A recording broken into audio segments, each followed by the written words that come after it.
होमिओपॅथीमध्ये थायरॉइडसाठी असे अनेक औषधं आहेत ज्याने तुमचा थायरॉइड हा मुळापासून बरा होऊ शकतो. हे ऐकून तुम्हाला नक्कीच आश्चर्य झालं असेल.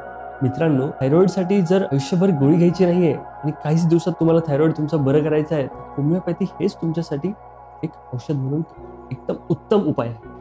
थायरॉइडमध्ये 2 प्रकार बघायला मिळतात. ते म्हणजे एक आहे हायपोथायरॉइडिझम आणि दुसरं आहे हायपरथायरॉइडिझम. हायपोथायरॉइडिझममध्ये काय होतं? त्याच्या शरीरावर सूज जाणवते. दुसरी गोष्ट हॉर्मोनल डिस्टर्बन्सेस बघायला मिळू शकतात. पाळीच्या समस्या त्यांना दिसू शकतात.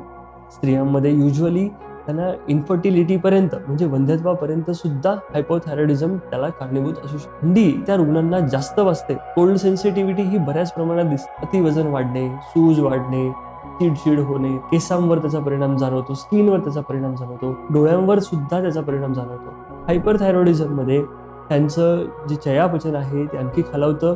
बऱ्याचदा अशा रुग्णांमध्ये वेट लॉस होतं. त्यांची जी हीट टॉलरंट कॅपॅसिटी आहे ती खूप जास्त प्रमाणात त्यांना त्रास देते. म्हणजे त्यांची बॉडी जी आहे त्यांना एक्सेसिव्ह पर्स्पिरेशन होणं, घाम येणं, हे जे आहे हे हायपरथायरॉइडिझमचे प्रमुख कारण आहे. मित्रांनो, जर हे सिम्पटम्स तुमच्यामध्ये जर तुम्हाला जाणवत असतील तर नक्कीच थायरॉइडचे आजार तुम्हाला असू शकतात.